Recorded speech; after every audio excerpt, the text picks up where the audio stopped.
Aye frɛ woja o. Amojamro laja aye frɛ woja o.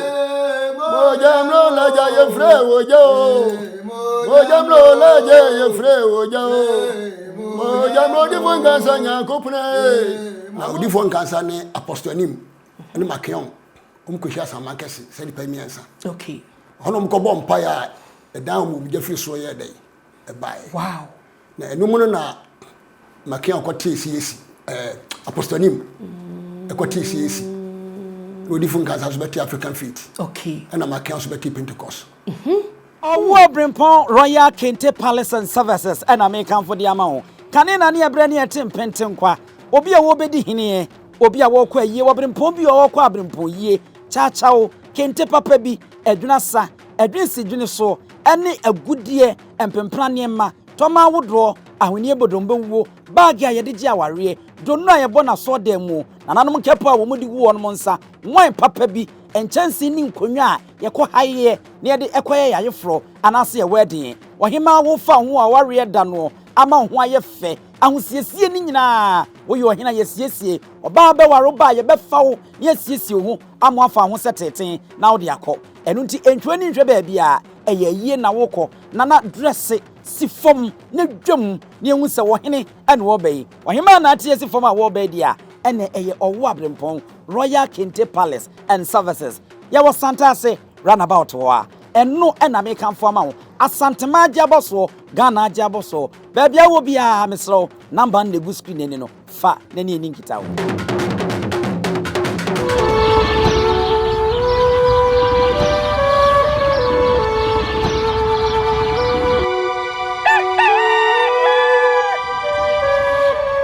my Ghana man wiasefo nyina mema wo mo akwa abasonko e de ba Nyansapo TV so ye kasa Nyansapo TV a na waje so se ye sane no badwemba kwan so ere so ye hyiam ana ye da foforo wo twedi ampon ba se ye adom bodobodi nyame no ode amayen ye se bibia mu no ye mfa aseda emanyame enti ene uhumi se ya na eye adom bi ana yede abo adom so ede amamia adwoa menso menya akonya se membetena fidikesie so na yendwendwene ya mamre ne ya mane eho yeka yebedi enkomo ewo afidikesie yi so na ne enkomo a yebedi ewa ha no edamu sronko esanse enne Nyankopon ya adom ama Nyansapo TV ye paw ye station ho toma ewo ofekwan so na abusuan obehwe ni ntini etitiriw wana wakabie wom wana wonim de a wabotwi abodompem ababepiemu ewa ha na esewani ensese woka enti mesro se obeka kire wunua na wunua nso afre ofoforo aka kire se ne ana wote Nyansapo enka ewo social media ne so dia ene ompe bando kakrangu ne phone so onya daje subscribe channel no on share on like on fa na gyenkyere no emfa comment section no ase adwoa menya daje agebre akenkan ama ofoforo so aso atibi abusuan bekasa enye tenten ebe menika ebe ma ho a se ne opanyini amene no bedi nkomo no mepa ne ho ntoma meda na di ama wiase asanteman Ghana fo nyina yate no nka na yewia ye de nkomo no ahyehye so opanyini kase memu akwa aba ya de na mepacho ho ye de awrade adaroma wa pomuti sen awrade adom ene so ahofe no de edutwem ho aye fe me hese no ho aye fe na me so hese ne me so ma dance ma hese na ye ma de ene ene ye nkomo no ebeye de daddy me pese ubebo wudin ama wiase asanteman Ghana nyina so ehunu onipa kra nei adwoa me ne no bedi nkomo e wa fidikesie so na ye wi a ye de nkomo no so ahyehye so yo minu ba me da ase okay idatiefo nyina so ase okay etietiefo nyina ne Ghana man okay wi ase afa na nyina okay the patcher from me Prophet Abraham Dako masonry the Faith Church of Gethsemane okay na asonu mu efi Odiifo Nkansah I friend African Faith Tabernacle Church okay emuna sa the Faith Gethsemane ni free na dia ya akoba ya ma the Faith Gethsemane ni bae no wonim se de na asofo bi ne mpanimfo bi esi ye omuniema okay ntimi ho asem bi bae metimi ho ase na ko ba se yentimi ne sa na mo no yentubiem okay nti be free ona yenso ye dai that from here there okay but asoro ne de ehu bibia ye Odiifo Nkansah sorry so ba ne ya sorry a ya fadie ya numuto ya twene ebo ye bibia ye Odiifo Nkansah sorry die no na asesa okay nti se na wo mi ha na se muteme nka ye Odiifo Nkansah kro no asoro no ne ye dey na ye okay ye wo ntunkum so okay ye Afidase district okay na me pese me hu Odiifo Nkansah eni gidi kokko no nsonso ye dantamu e pa chon so ye dam pa obetima kire yen e pa chan okay Odiifo Nkansah ye sha white ye de ready abom abo ni sei e pa chan asa de abo asa bom na e bi sase ni bi sase wow na gidi fo no so de o mo hye te se wayi kokoi sa je so mo pani na nkwa de ahoma bi bom fo mo aka nyina hye sa gono a na Odiifo Nkansah so e bontum pan bontwene okay nti amaye danso e wo gidi fo no okay nti na uchrema asa no so ye de ne soronko e kan gidi fo de no okay okay na uchrema ntwene na mobɔ e wo Odiifo Nkansah aso ye no ye ba gidi side a omommo ntwene wow omommo ntwene wow ntwene no kra de betima ka se asoro Ghana nyina ye nkwa de bossa tumpan no yankwa Odiifo Nkansah fo no nkwa de bossa atwene no okay okay abusia enkomo no enhyase nenso sene ahasifa ayehye no adwa metima egwam no mepese be sori kra na nka menyanka Odiifo kesie ebeto nwoma madi ahurusie asa pa me ho ewa afidi kesie so nenso biade no baabi esanse ne dwumadi ebedi no ha no danso eguma hudo bebre na enti wati Odiifo kase eye prophet Abraham da konkan die ene na ye kagagum na ye di enkomo kakra de afa eye Odiifo Nkansah omosom ne ho ne fare bai na ba koseb kakra na ye wia ne nyonto empo ahinie ene Kristosom no twaka bi edamu ebo ebra wo yo hene kra na se bi obetimi atutu ntoma atete o chacha so akwa mu ewa asori fie ne nyina no ye bedi ho enkomo ewa ha senti se bi kankan ye no aha eye Nyansapo TV yesi yesane no badwemba kwan so abusia me so ene da mi di dwumadie mu chia me hema me di amete so ene asona ka ekire adwa kromo ene den no me ana matena ma egoma me ne impanyifo yi ebedi nkomo na yenso yehu sane ye nyame som no ekọ ewo ya mamre ene ya mane kwan so prophet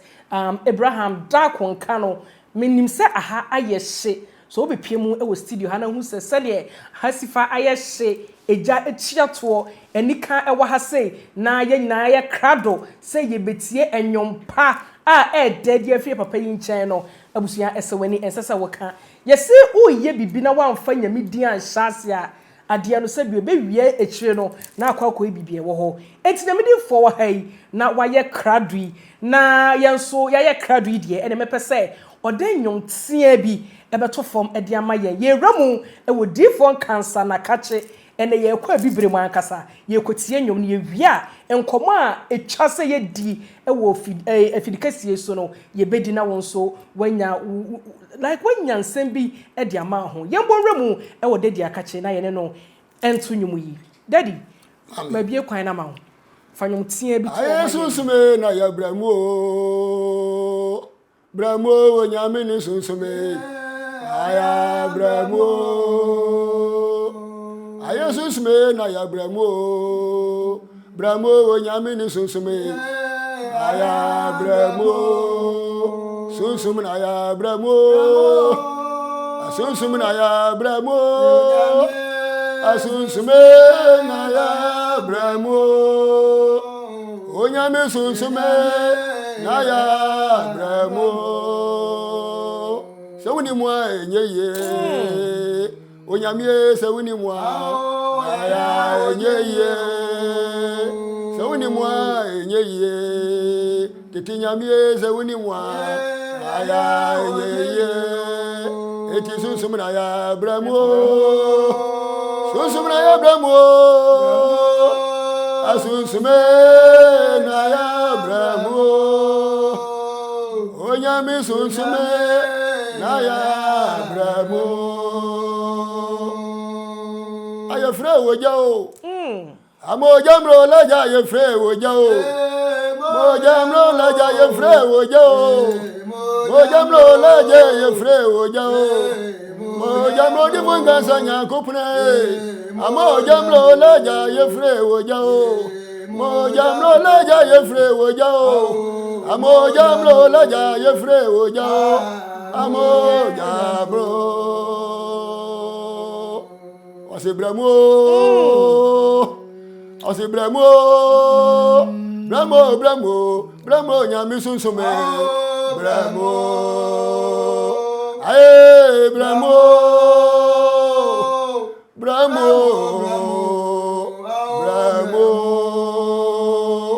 Ye osuru asasiye. Ye onyamene dia. Onyamene dia osuru asasiye. Ye onyamene dia.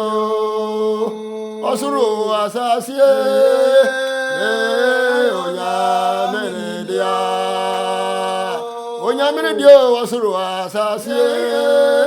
Ye onyamene dia. Ebrana so shauba no monyam o. Ebrana so maja shauba no monyam na wo banso onu so mesha obi Awurade Yesu e. Ebrana so sana shauba no monyam. Ebrana so shauba no monyam. Ebrana so shauba no monyam na wo banso onu so mesha obi Ebrana so shauba no monyam. Ebrana so shauba no monyam o. Yesu Ebrana so maja shauba no monyam na wo banso onu so mesha obi Awurade Yesu Ebrana so sana shauba no monyam. Ebrana so shauba no monyam. Ebrana so shauba no monyam na wo banso onu so mesha obi Ebrana so shauba no monyam. Adwumi ya metu ne sesi ai o kan Yohana sampati de nson timo e ba ko a wona sa nwe wo na onim ade a mepɛ wo monyom ne ho onse wotu nyina no menko ba soro ne bio but the mono bi beto no etimi reflect ma won so etimi to sa line bi we am de ma no fifo be kasa bi a me go but na we to nyom na Nkansah bi monyom no dan kasa na me pesa wo sa de baako e ka ho ma me because say no me fra kosra ne sa o enti fa baako ka ho ma me na ye nto ankomo ne so wamro ye wamro awamro abofu wasre awamro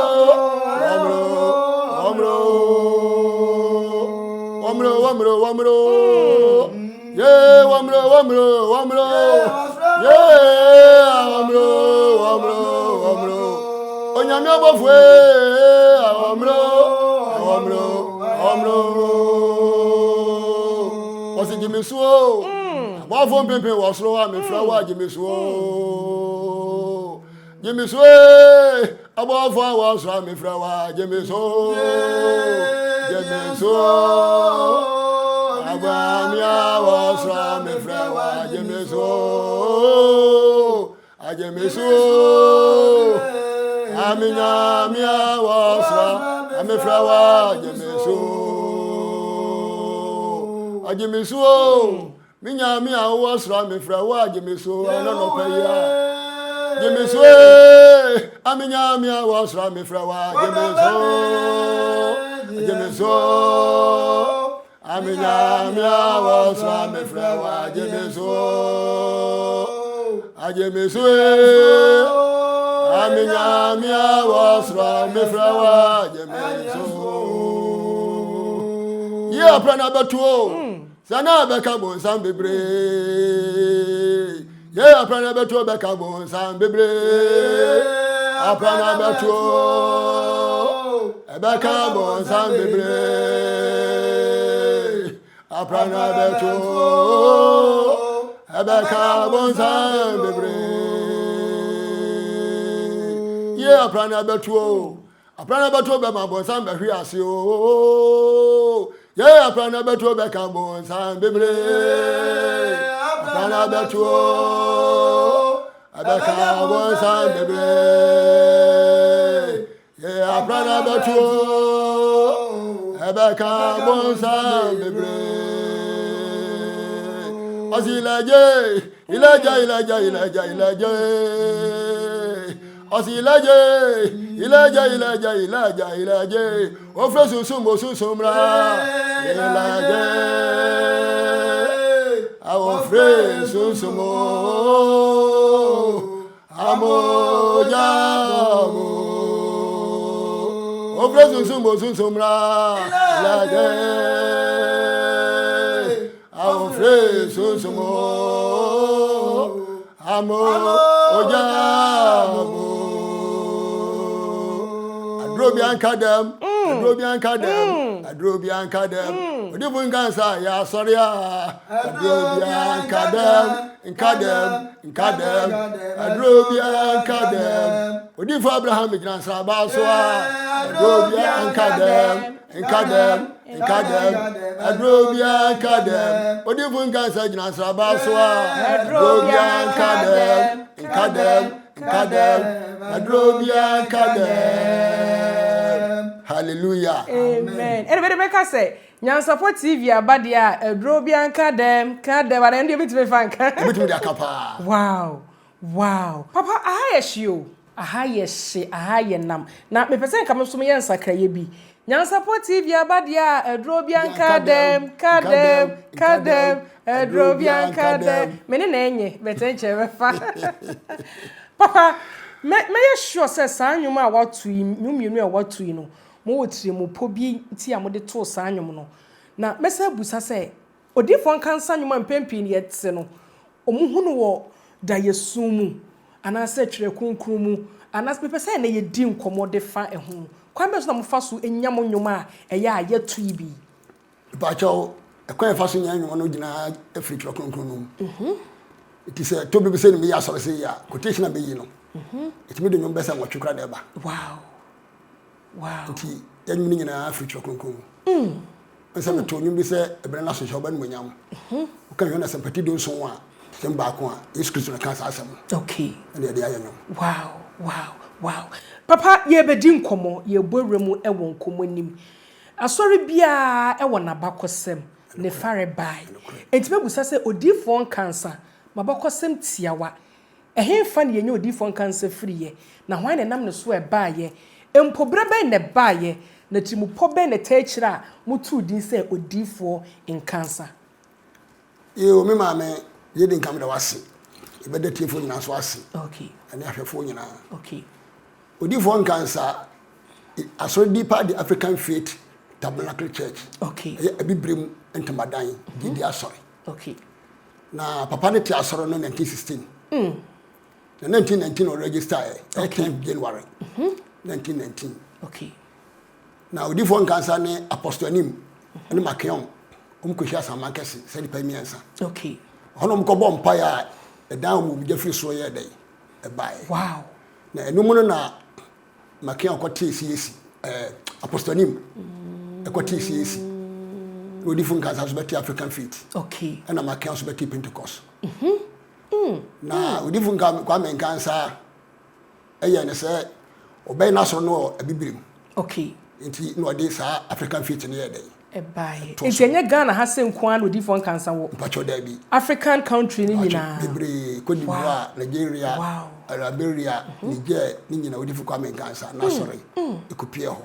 ai ne nyina da so ye adwuma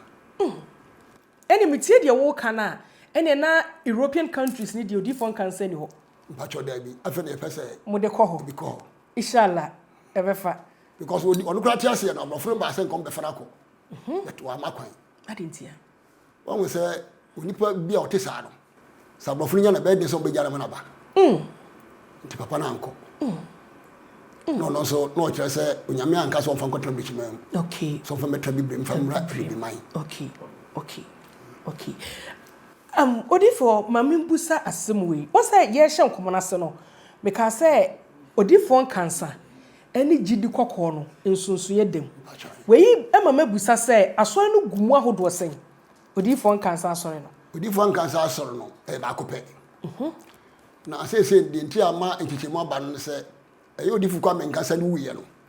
no besi nanan no enema bia na oye no na ano ye den okay ntina ma ese enkichemu aba bet ye nyina kwehia Odiifo Nkansah ya botwene to bibia kama enfa ho ne afade na mo hye no wow afade no kra no mo no aye Odiifo kwa Nkansah de no fita no fita ko ya okay akoma na o masesa ne kakra but ni nyina Odiifo Nkansah na de be ne bebe mahu se we Odiifo Nkansah so ye be ne da esu won se wo kasa no se Odiifo Nkansah but ye wo mu akuoku enti die be ne be mahu se we Odiifo Nkansah we yesum we na esu ne nyina ye African yes Odiifo kwa Nkansah de no ye she white ye de ko jana bom okay ne de ba kwa cross mu sei na post no ebia woni de yo ko jana ba ko awbo a ba ko sa and your friend double bet okay ebi wa hase ya nka ebitime hu ana ebi am kire phone so eji ebe hwe na ye wode ye bone sei so eno ye cross bet na Odiifo kwa Nkansah ate ase no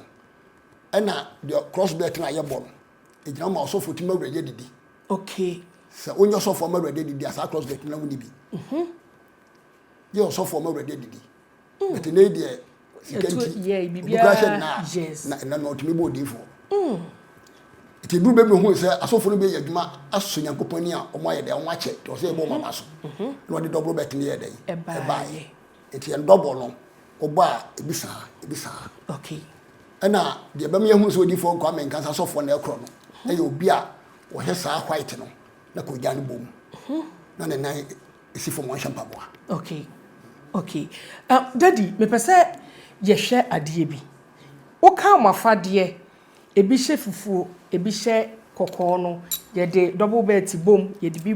braye mu ye ni seni na no me pese me hu se breben ana mo hye fita no na breben ana mo hye kokko no ana bia mo ni ji a mo hye fufuo fita no nko a aye mo bia mo yellow abeka ho okay yellow na de abeka no ye de yi ana se bia ye crusade bia eno de bia hu yo ana ye hye yellow no wow yes adia fita no nko a daddy yembra yamamrem ni yamani mu ene obete na obi ka oye ohina unni asori ni twaka sabio oye sofo nso a unni ahinie ni twaka mepese mebusa se ahinie ene ye nyamesum ye Kristo sum yi no ebo ebra twaka bia ennimu ana ense fata so ohini ebetietia ne chaw so atutu ntuma akwakopie mu e wasori fie so okosum nyame anase de yepese ne yehwade bi wo ho mo ohini bia no odum paase wire fie di kakra okay no Odiifo kwa Nkansah kire ma a oba no so kitatumpan a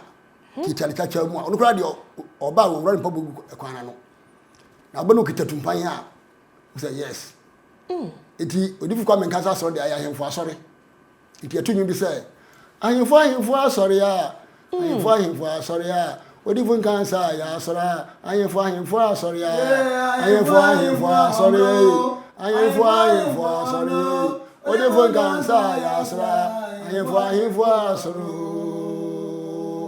tibo Nyankopon be fa no course no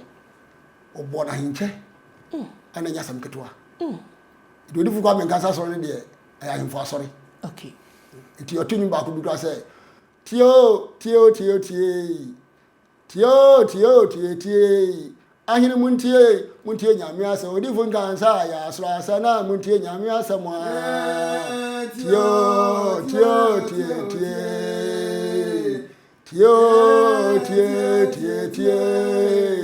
ahini muntie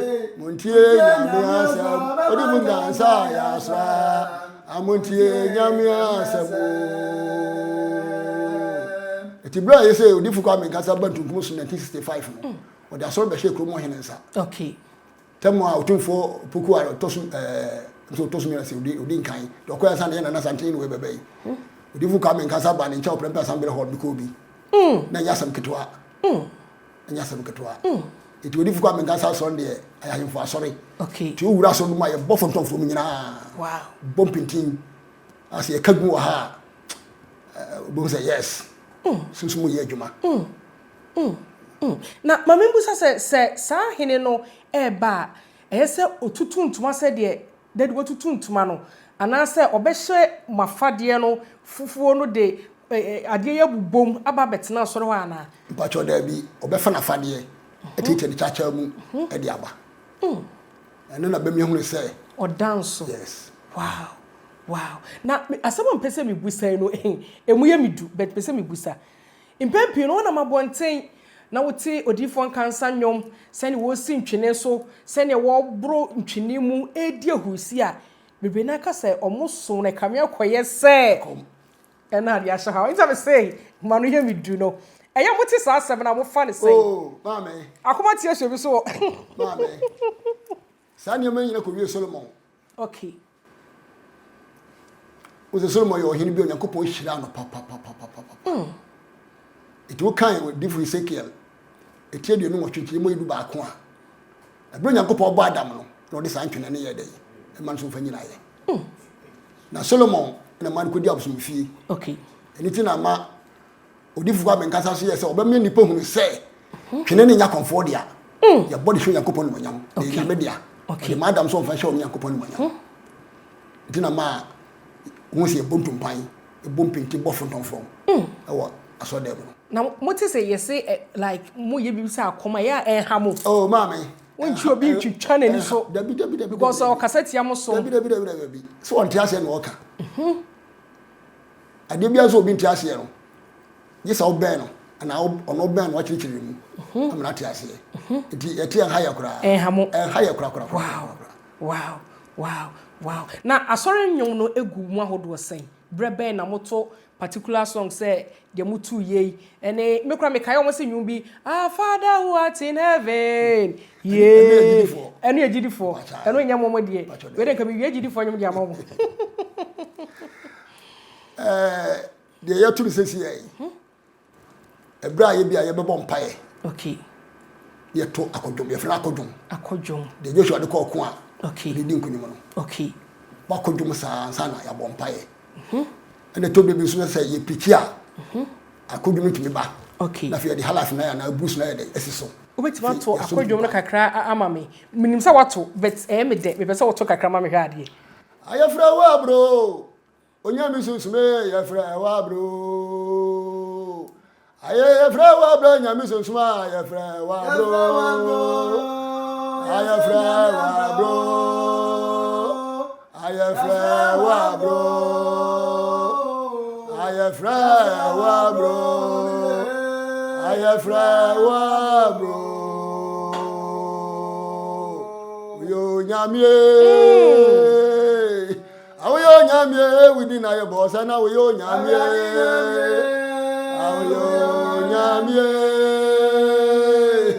awoyo nyamie awithin na your mo awoyo nyamie o nyamie ya kutuwo yeah sorry amuna nyankwe yakotuwo anya wose aya sorry ya di biesi so asida enya ye mi ye yeso ye ya enya wasida mponio asida ayeye asida mponi aside onyame mamani yo hede waya maye awrade kanya wasida mponi asida ayeye asida mponi onim say Saturday ene charismatic church Pentecostal church ye na yetubi pachai njane na community nsi enti fire so bi se enya community yako wow onyame adwuma ne yeye enti sa nyom na wudi count ye na ase ye friend say no akodwo eno no inchirase ne say o se nyame frɛ Joshua se onko bidi jeli confession okay ka je Joshua so onfa na kofo no enko omdu omumosi okay na we say bono be ma feso na edey adwiri enti yatumi bo say obo menso ma feso adwiri o obo menso ma feso adwiri o ye obo menso ma feso adwiri okofuni Joshua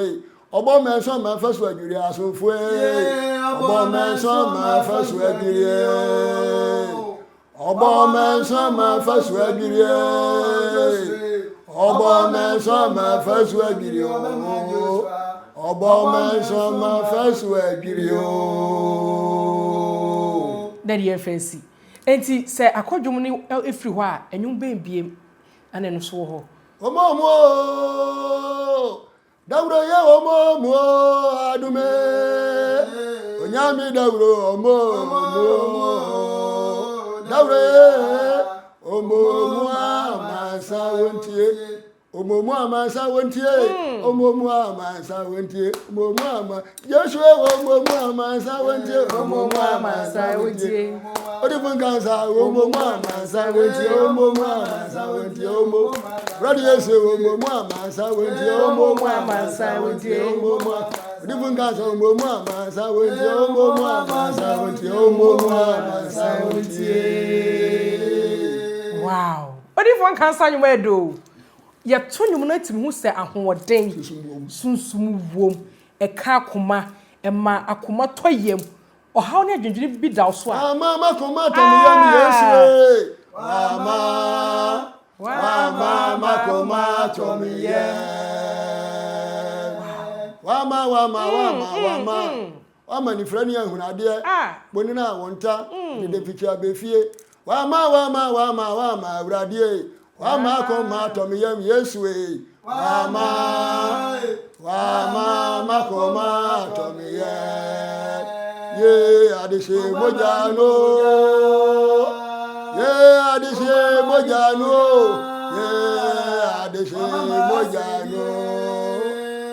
wama sebie wama akoma tomiyam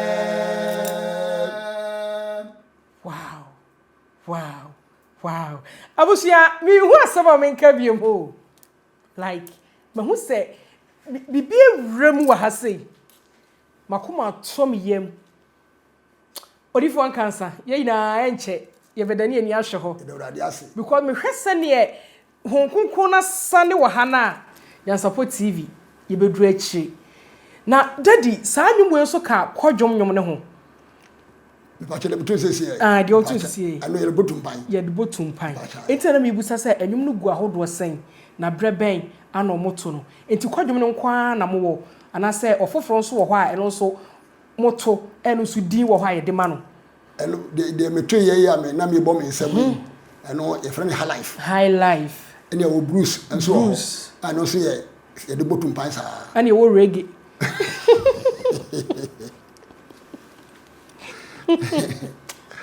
wow na obebusa say asore no mo botaye ne sen ba chawo asore botaye say se de be ya betima nya nkwaje akọ awrade Yesu nkan enti ya kadwe sakira ho asem se de be onipa bia bija bone ye sanse nkwaje hu hia papa nkwaje hu hia mo nipa bia wasase so so benya nkwaje na daache onya iraba e awrade anim botaye pa no wow na dia na obi yarea okay ana asem bi ha obi amane bi do obi so a bompaye se Onyankopon honhom ne tumi e de sese nipa no nipa nya fa hodi okay papa yemre no ya ye bre nisa na mepese mebusa asem bi akire ma adwen kaka me no kase ya na mehu se nkrofo bi e kase wo masum se memusa sa asem because onim se Nyansapo TV se no ya mamane amane hia ye yie pa enya asem ketwa ye hwa adie bi se ye hwe enne ahinie ene kane ahini a ensonso ye dem sentia mebusa sa asem we no mate da anasa impempi no moka se enkane no nanka eba ahini ne nyamesumu a nanka ahemfo no dimu akotere pa yi a enya asem ketwa impo so obi be ye ohina osofo ane de ne nsa gu ne so hyira no odeni no emanipa no ebe ye ohene ne ehunu sa esan niema ba ku mienu bi a ye se ekoso ewo eye ya hemfo sem ni mu ene a sabi ye hwe nyamesum nso a ene ne bo ebra adenti ana side we ekoso ye ntwa hemfofo ni ngu ye nyo mu fi nyamesum mu omomfo omo de se ne ka se kaiser fa ye fa kaiser de e ma kaiser ne fa nyankopon de ma nyankopon no ye nya ne sa na asema na be ka de afa ho mi pa cha de o mu ne se titi mem no ka babura so bi bedi hini a yes mo Odiifo okay na o de sa guguru so akosra na wo okay ansa na obedi hini betene eni hosa eni obi bedi hini a ogu nsa esu afena mu okay edu swai ana o hwe kanen no nso a se bibi besi kromu a no nyankopon ada na dia kire Odiifo no okay enti o hene no besoma me akọ Odiifo no nkyɛn se ni se na eba okay onu nyankopon nye dai Nkansah emaye ye be ka akra ye hwe ne man okay bra no yare kwata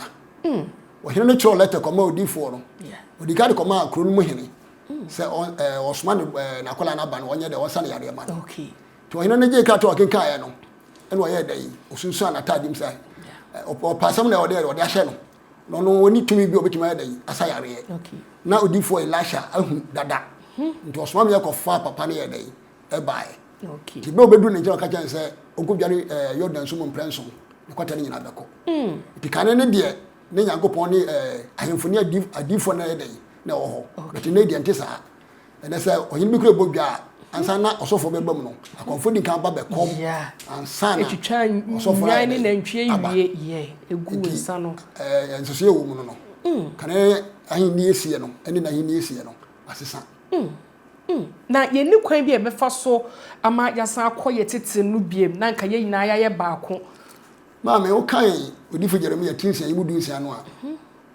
wase mum se okwan no na mko gina kwa so na mo hwe okay na mum se do kwampa ne da na mo mfa so okay e benya homja me kra na so yese ye dai ye mfa so ene se ohini bi bodwa na osofo nto ne sanfro na akwa e be wie wo sei eduru bi a yetimi ka se ohini ye bibi nti me motwene me anya so ne ye bibi a we nyina gina ohini na bukatleza so na masane oni nyina ye dai e bae iti na akoma akonfo ne ahemfo na anya tumi kura chen asori because ya fi just say if bibi adam start here in September this October ending ya koso ya motwene entonyo unyizu microphone kura fanya hwe mu mpedede ya sam nkwa debo ya hwe na say kura afijase hine wuye boso ba ko achi ya koso ya bo ya sam sa wow osofo wu am ya o nse sade obi abada debi sofo wu me motwene hokwana obi kwakwa esiri pa bu ni mu jenjenjenjenjenjenjen so ohini wuye no osome ba ko ye motwene koso ya bo ya sam nkwa na kura no bo tra so a asemato wow iti de ekoso wo sesi asase no no kan so ntesa daddy ye de enkomo no e ba wie ya ne sa ye ya yakwa ye mabu na ye afifei asabi wo ha ye beteye nanso ye fa ye ni hu ye me busa se what advice Bernard be ma ye mabunu how are you sifa ehunu eye true faith som no how are you sifa ehunu ya mamane ya mane e ba se ye de ahinie eni nyamesom no ye like ye de frafra de be na be kan de tu yen yefo because ye tiri kan se mebre na it because se mebre na de fa ya mamane ya mane hu ye nyamesom ho de be na be kan de tu mabunu fo no mo so omo adom ho so no man kwankwa ye yiraba ewo o so nyankopon boss so boss ase no no wie di ntro no pressure adam nsa okay o ma adam hu de sese wo ye den wo ye ene de kwaso wo ye den wo ye ene no yenimu de ene ye yansa ene ye su atra no ama yaburu ne ma bebere so ofade ya ofa wo di process ya we ma ye hu se wo ye santeni ba because asantefo afade no aye den ene wafa no ena akọ amama so a obi anso wone die okay na dia memeka ade ato emaburufo no ene nipa yo wiase nyina ne se so obi ye ohene a na no kire se onko asore oyebosumsum ni yeah omkura ye se nyame ba kro no de onko bi obi ye ohene a mikro mu ko gya ma se hene a friend and Chumberma, call the Crechi. You come us one night. No offer and the Simaya, no friend and we are free. Okay. The nature very much smooth difficult come and Nkansah so could see where they. And we difficult come Nkansah so would democratic a sick. And you know, Mohini, we do for Nkansah, a dear son Ben, you know, when a man assassin, a general, a time a cheat, and we difficult come Nkansah so yeah, sorry. We difficult come Nkansah by no be a Juma now or no quay channel. And so for your cobe be she more, your cook or any fee quachiano. Okay. Na do kwasia da ye de pintin akofana mo na betena apatana se okay ama so e be nyina ne be nyina be wie kwesi e be pon a e be sa de pintin ayi da na kofi eti ahenie ani nyamesom bibie no a kyese e se yi ahemfo efiri mu ana asofo nso ye da e fo mo de ye nyina ye baako because onyankopon nam ne tie so odisi ahene yeah eti ahemfo ani asofo nyina ye baako okay ye nyina nyankopon dwuma baako ne ye da ye Abusia emrano anya yebre enesa yese kasadodo we no mfonso empamuda mene Odiifo kase prophet Abraham Dako awoda the Faith Church of Gethsemane ano na ene yenkomo na yedi no aye nika ayede adwoa mesue bibi afrimu sene mesumi nim se wa wo hweme e wa fidikase so no wasue bibi afrimu no ye na enim se ye de some way ebetu ye trimu na daachi bi no ye ko pie baabi na se sansam we no omu di ho akini a ye so yetime ho bibi aka e de a kire wo mu ye so ne ye nsore kwa Odiifo wa ha sei ene ye bie dwumade ya no ye bie Nyansapo TV ya no de ene na mepese Odiifo kase e de nwom ebeja ye kwan na ya sore na bibia nso etima koyi e de amaye shana so msa ha Nyansapo TV o first time ni a mesro se obepe band wagu phone so na wako YouTube search engine no ko bo Nyansapo TV e de ahye ho adoma bi da ho de hian so do nsa bebo so sei na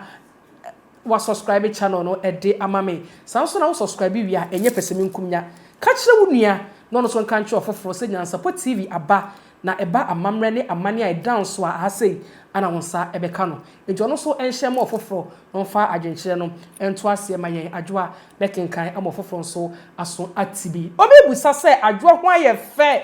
ene ma dance ma se ohema aden hefa ana mekọ ya yasiesie hu sei na mpo hwan ana afram ntumai odi agudi ahodo atoto mi kom efiri mi tiri so ekosi mi fom de pani behwe enya asem ketwa ne nyina efiri ye maami bi eho a ye friend no eye